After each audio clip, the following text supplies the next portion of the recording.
Unexpected tensions erupted at the hospital where I work one day after a fortuitous encounter with my mom's friend Jessica. With a tone of surprise, she asked, "What are you doing here? You seem like you belong nowhere. This is not the place to hunt for a job if you're looking for one. Return home." The doctors around were stunned by Jessica's sudden comment and didn't know how to react. My head was filled with thoughts such, "This is unbelievable. What is she hinting at? I hope this doesn't turn into a major issue. Maybe it's too late now." Jessica didn't seem to understand that I wasn't someone to be crossed. Despite what she said, I was forced, reluctant as it was, to speak to her face to face. "Jessica," I said, gathering my courage, "you're really brave, aren't you? Or maybe just stupid." Her reaction was puzzled, as though she didn't understand what I had said. What topic are you discussing?" "Emily is my name.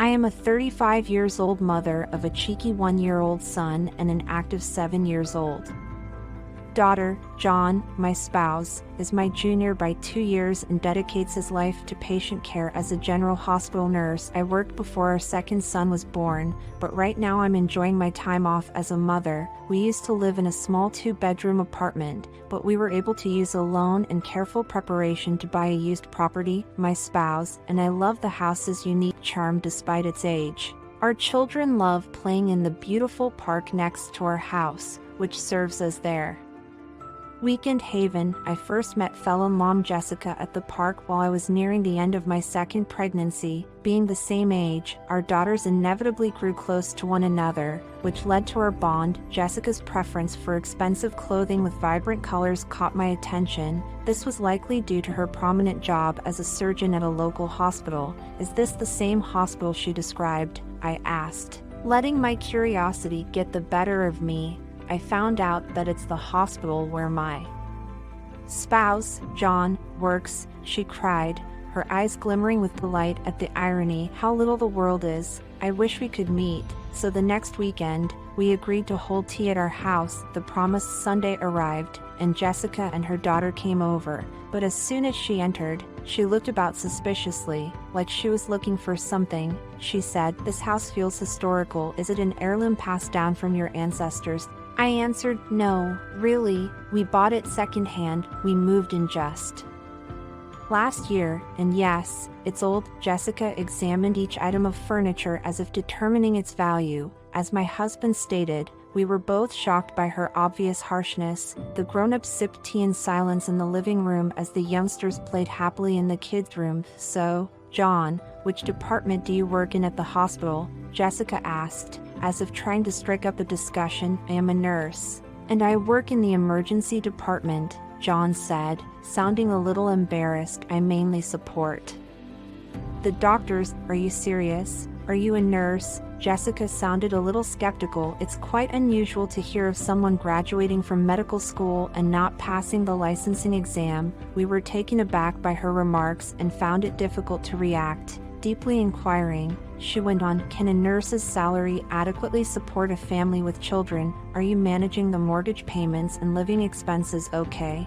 Or is that why you chose an old second-hand house?" Every inquiry seemed like a spear to the gut, rendering us mute. I felt compelled to apologize to John for putting him through this after Jessica departed. I really apologized for what Jessica had done. Maybe I should keep my distance from her from now on. John comforted me, "Don't worry about it," and smiled. "She has a distinct personality," which was unexpected. It is beneficial to establish relationships with local mothers. When our family's circumstances changed over time, I consciously chose to keep my distance from Jessica. After we celebrated the first birthday of our second kid, I started to think about going back to work. Fortunately, John's parents were close by to help tremendously with the kids, so I began thinking over my alternatives. I had a little free time one day before a meeting at the hospital where my spouse works. I bought a steaming cup of coffee from the hospital cafe and took a seat to unwind. I heard Jessica's voice suddenly behind me. It was hers. "Is that you, Emily? It feels like forever," she cried out.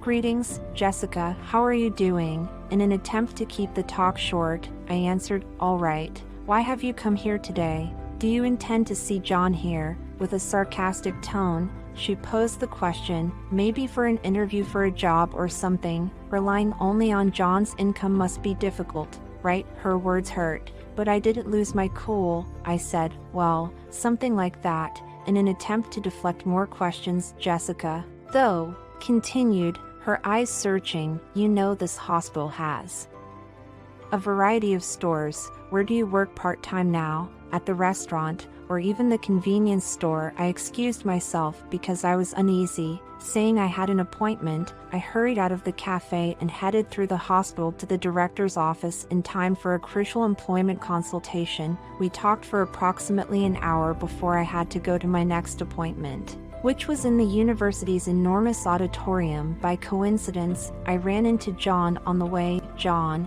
hello, how about following the director's speech with a group lunch? I recommended. That sounds fine. Pasta, perhaps. He smiled and said, there's a location behind the hospital. That sounds ideal. I enthusiastically accepted. Having not been there in a very long time, I shook hands with a few of the doctors when we made our way to the theater, but John hurried ahead. Speaking briefly with my coworkers, I trailed along slowly, savoring the opportunities for interaction. I really thought I hadn't been in the hospital hallways for a long time. When we were exchanging congrats on the newest member of our family, a different physician chimed in. There has been a lot of agitation here since you left, Emily, he joked. We've been in quite a stir since you left, alluding to the difficulties we encountered without her. Curious as ever, a fellow worker asked when I would be returning, even though it was a lovely reunion. Jessica's surprise appearance swiftly changed the mood. With obvious curiosity, Emily, what brings you here? She questioned, heading to the auditorium. By any chance? Yes, that is accurate. I have some business there, I replied coolly, attempting to keep my cool around my coworkers, but Jessica kept asking questions. But the event isn't just for medical professionals and nurses. Why are you here? A part-time employee. Her doubts cast a shadow down the hallway and hung heavy in the air. The stillness that enveloped the room seemed to say it all. A doctor asked, a little worried, is she all right? I wonder if she's lost her way. Someone else worriedly murmured. I tried to dismiss Jessica's comments so as not to stir things up, but her insistence simply made her more bold. Why aren't you focusing on me? You seem to be completely lacking in common sense, Jessica mockingly said, casting a scornful glance at me. The auditorium isn't set up like this. Turn around if you're seeking for part-time employment. Please go now. The doctors in attendance were obviously disappointed and angry by Jessica's actions, and they were horrified. Jeanette, hold on, is that really how you want to talk to Emily? Are you so lacking in manners? They chastised her behavior and insisted that she apologize to her immediately. The doctors crowded around Jessica, presenting a united face as the tension in the room increased. When she saw their criticism, Jessica seemed stunned and nonplussed. What's going on? I just made it clear that she is not welcome here. She doesn't qualify for the meeting, which is exclusively for pertinent individuals, correct?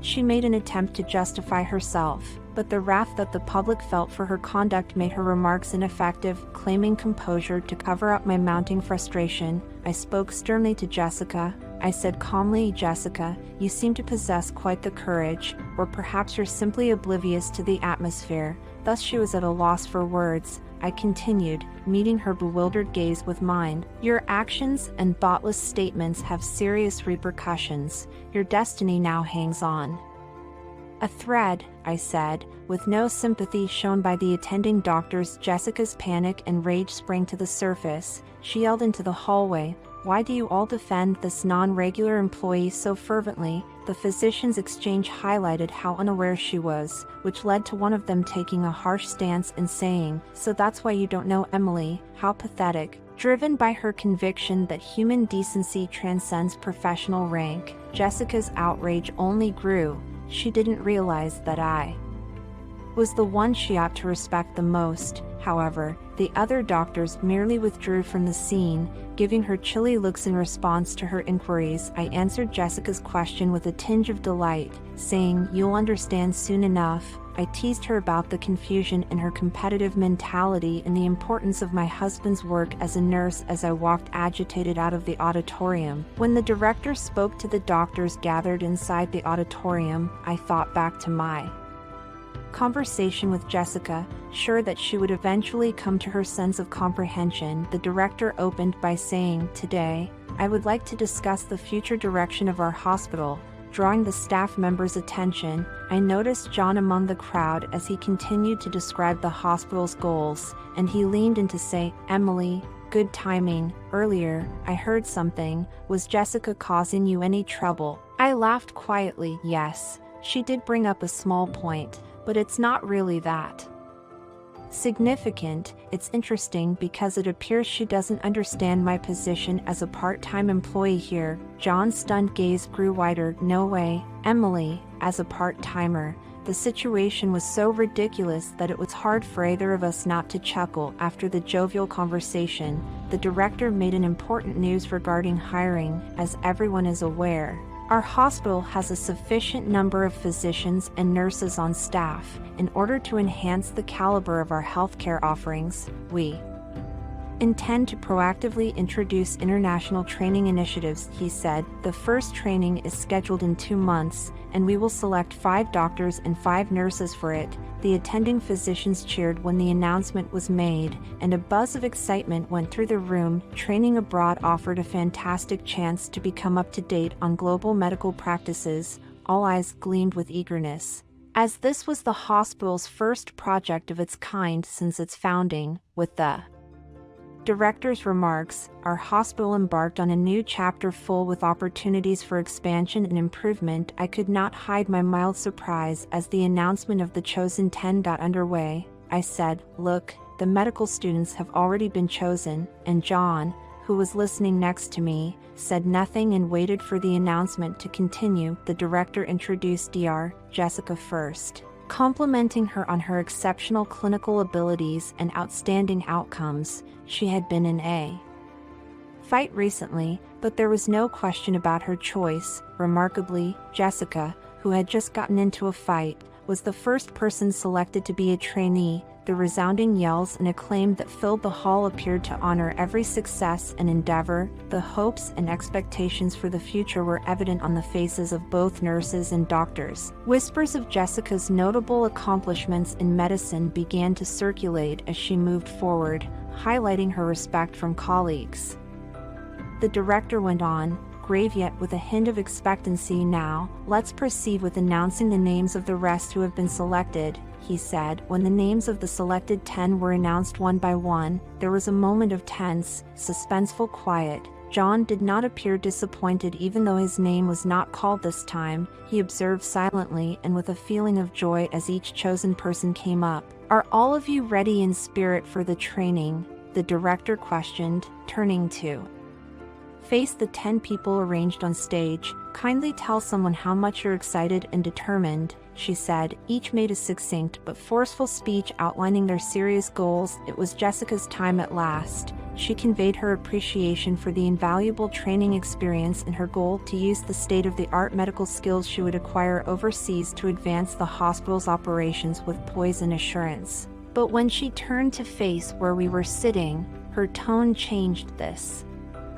hospital employs rude people who try to attend medical conferences even though they are not regular employees, and unskilled nurses who consistently fail the national exam. "I want to change and enhance every single one of these things," she said provocatively. The venue's mood shifted upon Jessica's declaration, and the glances she received became chilly. Her remarks emphasized the conflicts that exist in the hospital as well as the perils of young arrogance. The director's piercing look in particular appeared to freeze the room, giving the issue much more weight. Keeping his cool, the director spoke to Jessica. "Jessica, that was about those 2 sitting there, wasn't it?" he asked. His smile did not waver. yet it did not come to his eyes. You mentioned that inappropriate individuals were present here, correct? He inquired, using a soft yet perceptive tone. Jessica nodded confidently in response, saying yes. Precisely, there are those who are unworthy of this august assembly, she firmly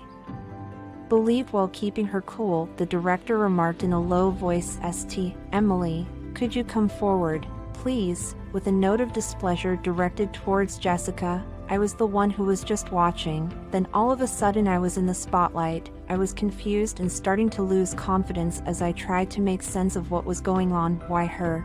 You're calling her name, but why? Jessica asked, clearly bewildered. I took a deep breath and talked about how my career began, significant turning points, and my brief return to become a mother. Hi to all of you. A long time has passed. As the head of the medical division, I'm Emily. I regret any trouble that my maternity leave may have caused, but starting next month, I will be returning to work. I'm excited to collaborate with you all once more, I uttered, gathering my courage. Jessica's surprise was audible in her voice. Wait, she's the chief of the medical department. Her gaze scanned the room for confirmation, and sure enough, I had taken a 2 years parental leave to give birth to and raise my first kid. Even though I was the head of the medical team, in a low voice, the director confirmed the facts, saying, by the way, Emily is my daughter. His statements defined the situation's reality and reverberated throughout the room.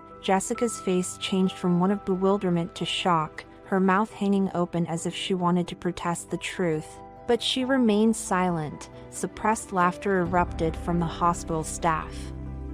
Members crammed into the room at the unexpected turn of events. Jessica, you have been assigned to be the team leader for this upcoming overseas training, the director said in a laid-back tone. You will be deployed to a combat zone in the Middle East, where supplies of medical supplies and medication are scarce and conditions are expected to be extremely difficult. If your skills are completely exploited there, it will be interesting to watch. But don't fear, Emily will be there to encourage you.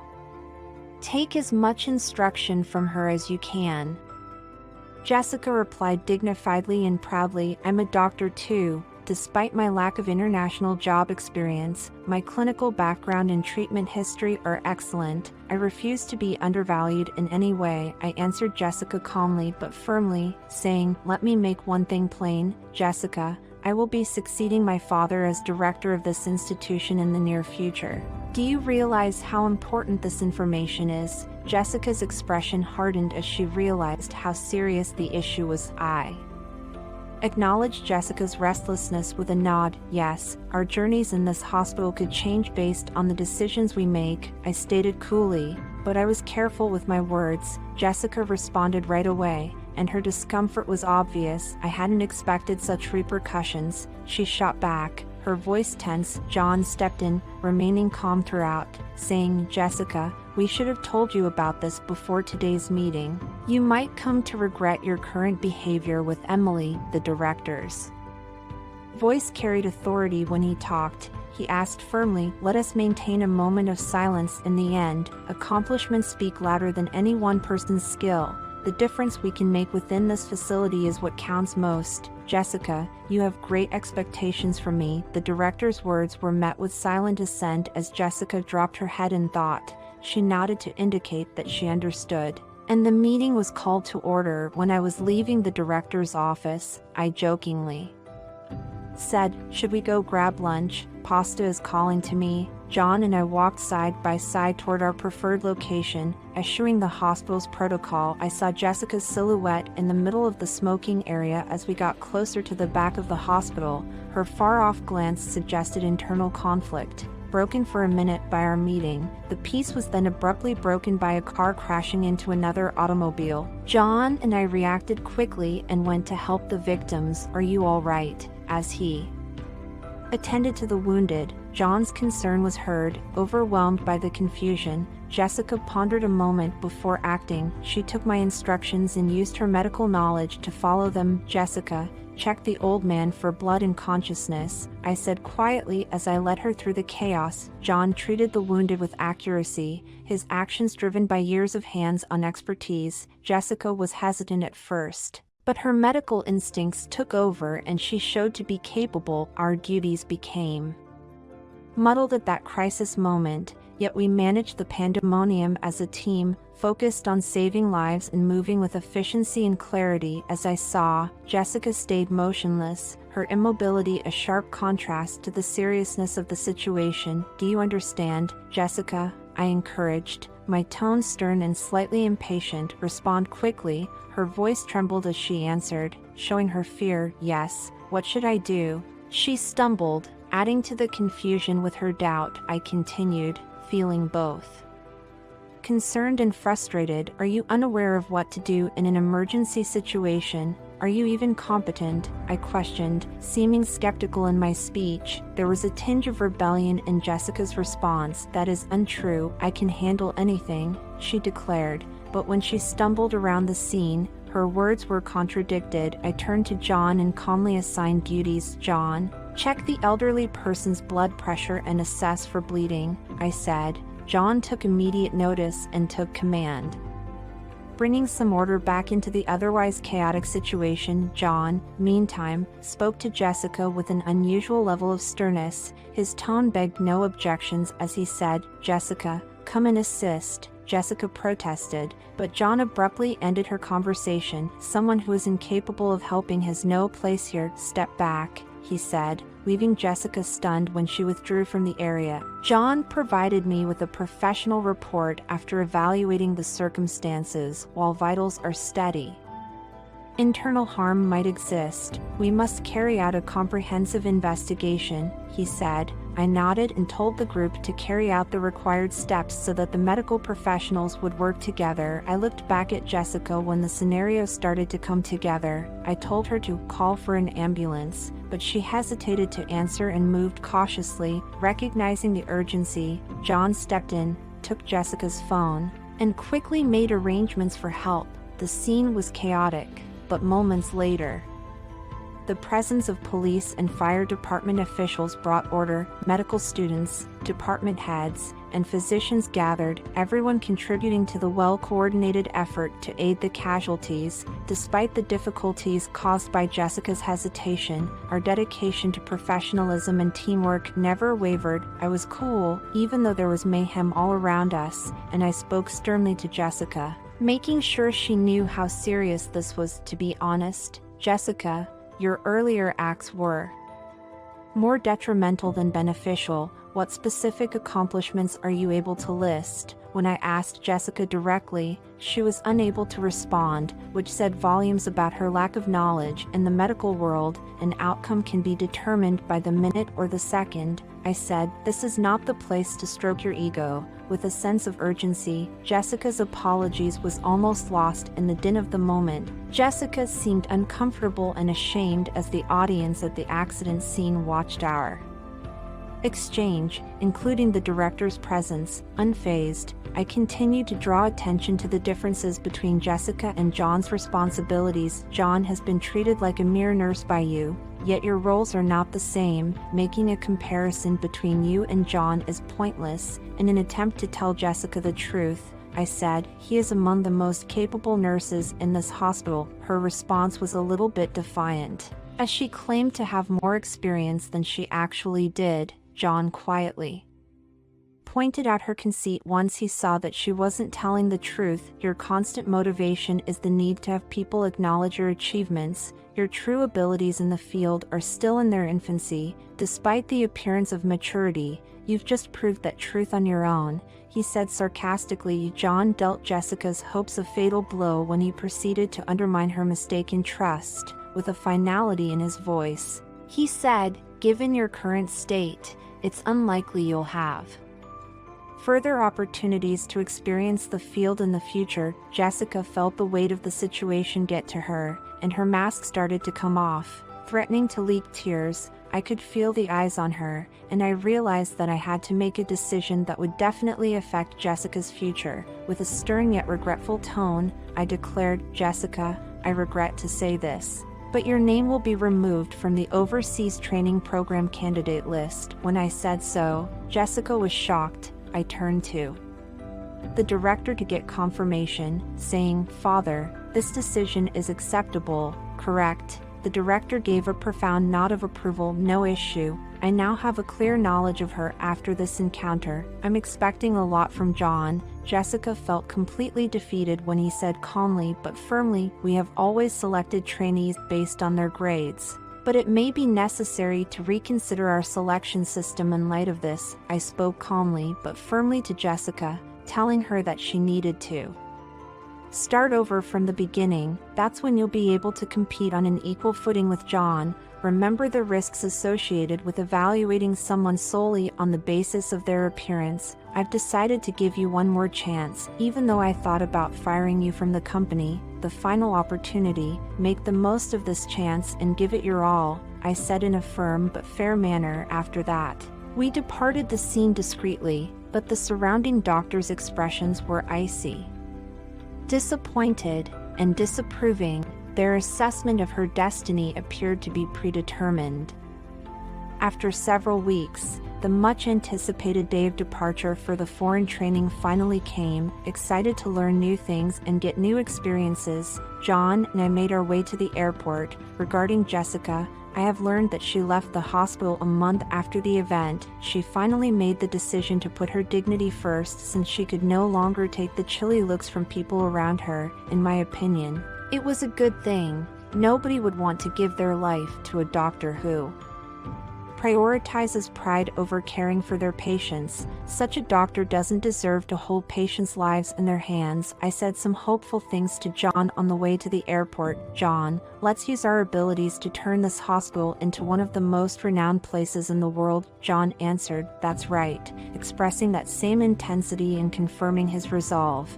"I have to put in even more effort and get my medical license as quickly as possible." And so, I made a silent promise to myself.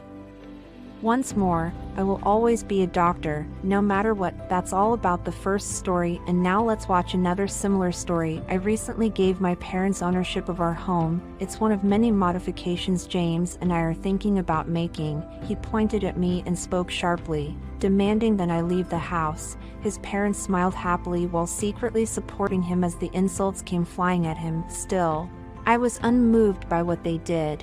I nodded quietly, accepting that I would eventually have to leave. I had a well-thought-out plan in my head, even down to packing my bags. I left with determination, their lack of awareness of the seriousness of the situation apparent. Now 50 years old, my name is Sally, and a lot has happened since our marriage. Our kids are grown and off and on. I used to have a routine life as a salaried employee. But after a friend introduced me to the long-term hobby of teaching handcrafted accessories, I discovered a new purpose in life. This change in my work has been life-changing, bringing me fulfillment every day when I get to share my love of crafts with my pupils. Making a passion your career may not seem like a good idea to some, but for me, it has given me a sense of purpose and rejuvenation. James and I happened to cross paths at my former employer. He worked for a client company at the time, and we were more often acquainted through professional social events.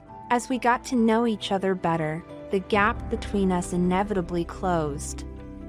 Over time, as our bond grew stronger, we made the decision to get married out of love. When a healthy, active son arrived 3 years into our marriage, our happiness multiplied. He did exceptionally well in school, graduating from one of our nation's most esteemed universities and landing a job at one of the industry's leading organizations. He's now happily married, which makes us parents very happy. But although our son prospers, our own marriage became less and less happy with time. James started displaying concerning behavior around the time our kid started his professional path. James, who was formerly kind and considerate, appeared to disappear and be replaced with demands and critiques. He would treat me like a housemaid and give me orders. His constantly shifting tastes became a cause of aggravation as, despite my efforts to adapt, it was never quite perfect. It became clear that his remarks were more about finding fault than about taste. I was confused and upset by his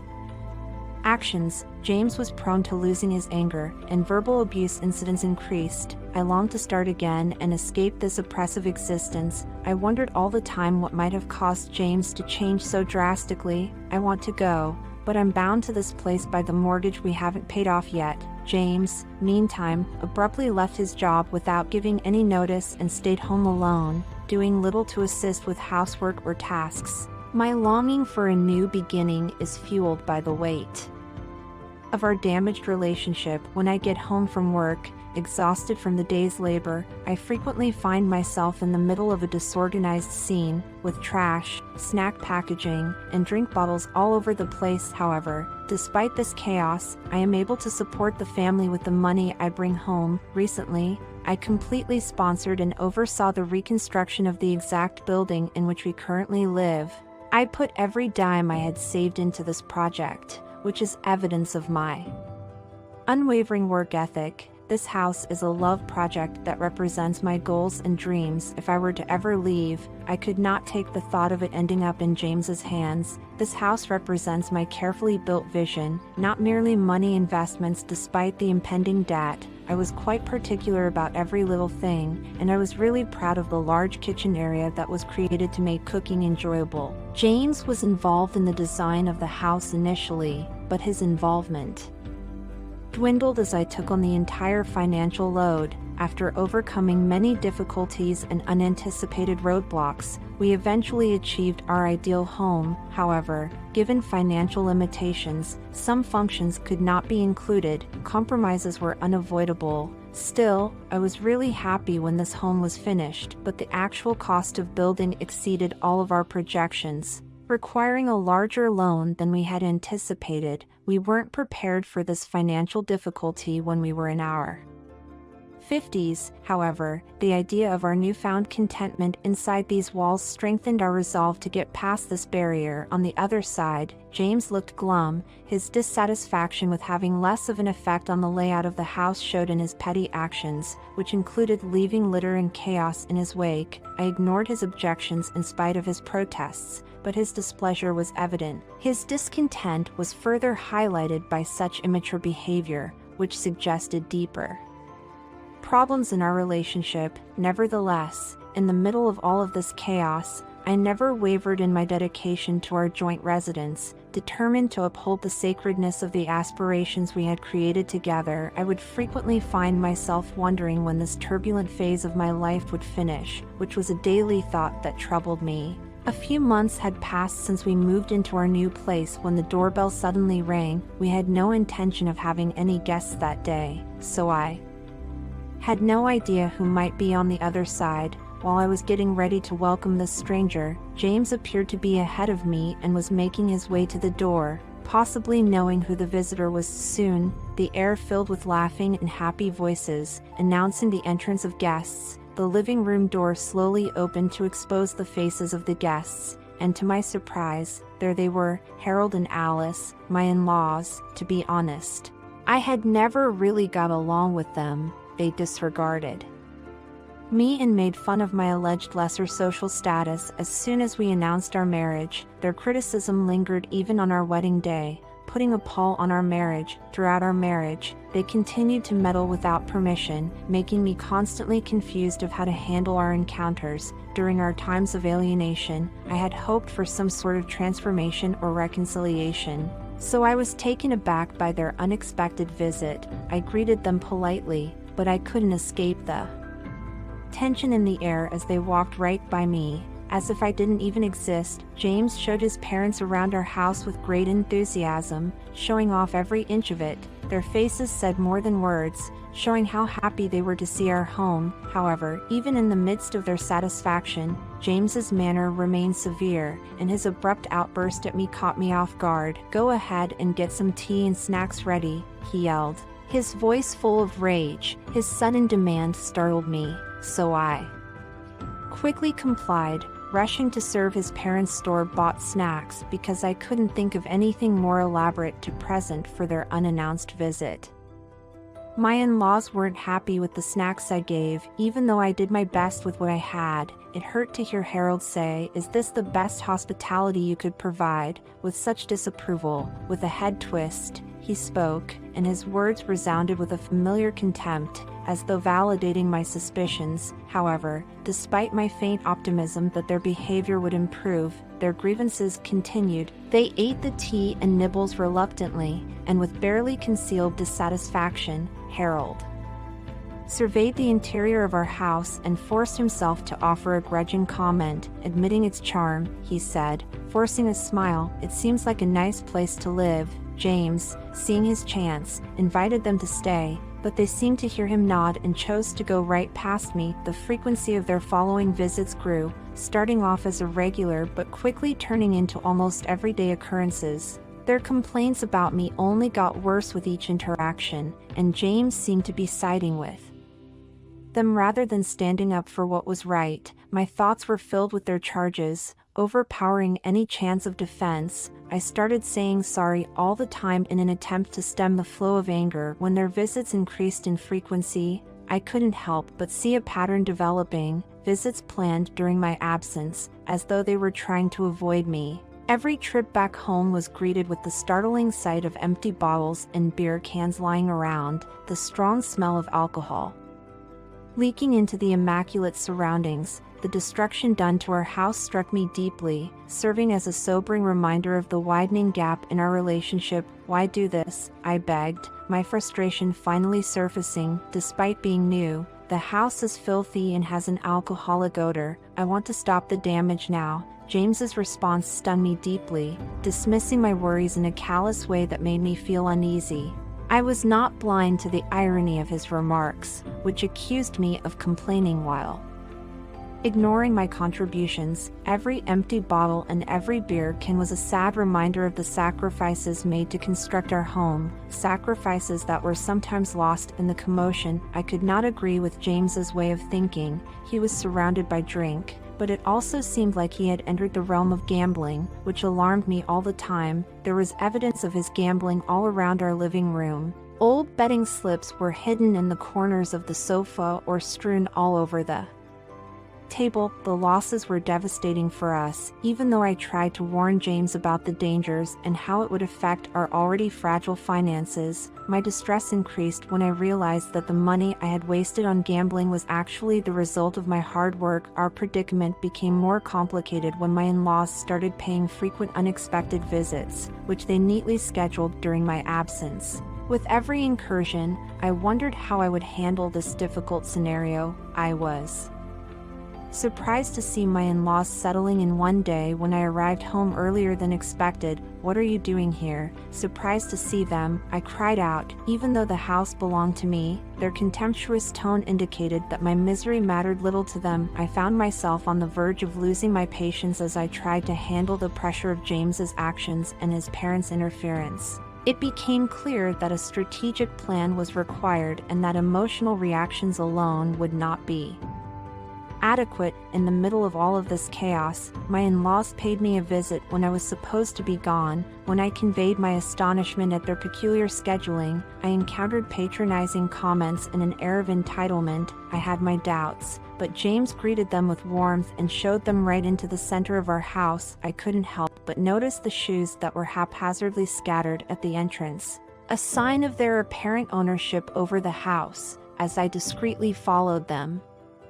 It left me with an unpleasant aftertaste. Alice was in the kitchen, showing off the newest equipment and gadgets, her eyes bright with curiosity. "These new additions will surely make cooking more enjoyable," she said.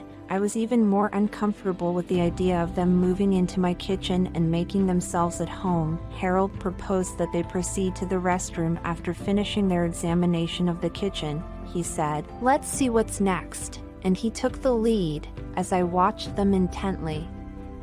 I couldn't help but believe that their thorough inspections of the entire house were motivated by something. Their contented looks even as they left suggested that they had found something important. Asking James about their behavior simply elicited contemptuous answers and increased doubts about his motivations. It was getting more and more obvious that he was keeping something from me, maybe even trying to take advantage of the circumstances. Seeing nothing else to do, I decided to watch what was happening. When I arrived home from work one day, I saw a big moving truck with the moving center emblem parked in front of our house. James avoided my eyes as he slipped inside the house, engrossed in conversation with the representatives and the truck driver. My in-laws showed up at the same time, which surprised me. Their happy disposition suggested that they had planned ahead. Even so, I chose to keep a low profile and watch them work. When I stepped inside the house, I couldn't help but notice that our typical possessions were gone and were replaced by an uncomfortable emptiness that reflected my inner unease. I was overcome with disbelief as soon as I sat down on the couch and took in the sight. The familiar pieces of furniture and stuff that had once graced our house had disappeared, to be replaced by the dated furnishings of my in-laws, arranged as though they were staking a claim on them. My beloved bookshelves and desk had vanished, leaving a gaping hole that reflected the desolation inside of me. With my in-laws all around them, their sly smiles betraying a hint of conceit as they readied themselves to break the news. I listened when James exhaled deeply, his concerned look revealing the weight of his words, bracing myself for what lay next. His confession, "I've sold this house to my parents," hung thick in the air. It's unthinkable that we would still live here together. I believe a divorce is in order. I felt alone and exposed as Harold and Alice gave me harsh nods. In agreement, matching the seriousness of what he had spoken, it was obvious that they had planned the scheme to put me on the back burner and take possession of the house. But I wouldn't play the pawn in their scheme. I kept my cool and signed the divorce papers quickly, like I had expected this to happen. I made my exit known by setting my wedding ring on the table, a memento of the life we had together. Even though their shocked expressions reflected my own joy, I realized that this was just the start of my new life. James and my in-laws' strange conduct had long unsettled me, especially since their regular visits started to coincide with my absences. They were obviously planning something behind my back. As a result, I started looking into ways to find out what they were hiding, which made me think of setting up security cameras to make sure. At first, I was hesitant to put security cameras in our house because I thought it would be too much in a family environment, but as the days went by and the tension and mistrust grew stronger, I found myself giving in to the urge for comfort. I made the decision to move on and covertly installed cameras throughout the house, linking them with my smartphone to allow for remote monitoring. In the face of uncertainty, this newfound ability to monitor things even when away provided some measure of comfort. I looked at the live feed on my phone during my work break on the first day of surveillance. I was relieved to see that the video showed James and his parents having a typical chat. But the comments that were said cut to the core of my being, exposing their disdain for the reality of our predicament. I felt a mixture of grief and rage at their inability to recognize my contribution as our family's primary provider. Days went by, and all I could think about was what would happen to James and his parents if I decided to leave.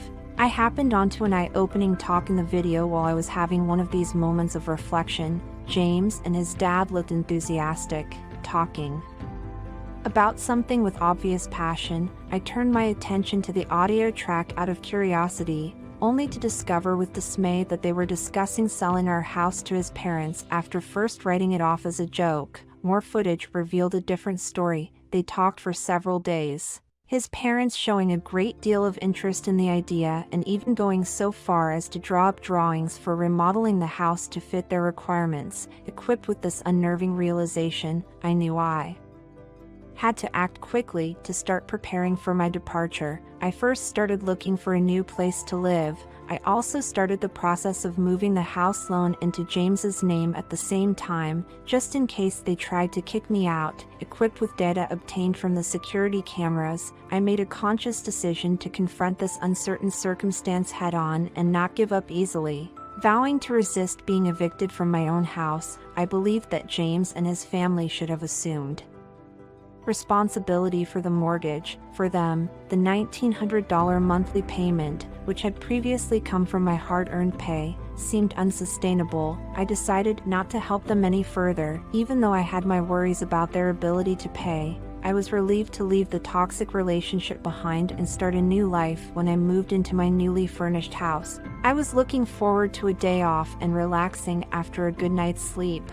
I was surprised to see that I had slept in, something I had not done since I married James. I was about to fall back asleep when I heard the doorbell. I opened the door to discover James and his parents there without warning. I was perplexed as to why they were there. Having concealed my new address, disregarding my question, they produced a document that showed they had moved the mortgage without permission. I was surprised and frustrated, pointing out how our relationship had ended. Nonetheless, they begged for financial hardship, pointing to low pensions and unemployment. Even though their appeals made sense, they were nonetheless held accountable for their deeds. Our exorbitant expenditure throughout the construction of our house was an indisputable fact, but who had spent lazy days, lived a reckless life, not paying attention to the money matters. Now, oblivious to the complexities of the loan, they were trying to seize the house under my name. James, clearly incensed, rumpled the papers and said adamantly that they would not pay. I went over the consequences of defaulting, highlighting the possibility of increasing payments because of interest and penalties. James looked at his smartphone, his attitude changing from one of skepticism to shock as he checked the details. Alice, looking just as shocked, realized how serious things were and that they would never be able to pay the whole amount at once. She sighed and advised them to look into their assets or savings. But James admitted to being unstable and having a large debt from gambling, so they had nothing to divide. I encouraged them to look for new work as a fresh start. After presenting them with the hard truth, their cries for comprehension went unanswered. I decided to cut the conversation short, putting a stop to their objections even though they insisted on making amends. I called the cops to get away from the chaotic situation as the noise outside got louder. When I reported the people loitering outside my house to the police, I felt distant. After the police intervened, their disturbance subsided and they were led away. When it turned out they couldn't afford the mortgage, they moved to a cheaper apartment on the outskirts of town. James, Harold, and Alice, meanwhile, started looking for work and went on a number of interviews but were not very successful. James managed to land a part-time work and is reportedly supporting his family in spite of all the obstacles. My daily schedule stayed the same, with an emphasis on work, and in my spare time I started writing a blog about handcrafted goods. Unexpectedly, the blog took off, tripling my monthly revenue and opening doors for me to teach workshops. I made the decision to go it alone and not get married again. I discovered an old home account book from the early years of my marriage one day while going through old files, when every expense was painstakingly documented. When I thought back on those difficult moments, I was filled with a renewed resolve to create a happy new path. Resolved, I put the account book back on the shelf and faced the future. Above is today's story. If you like it, please subscribe and give it a thumbs up. See you next time.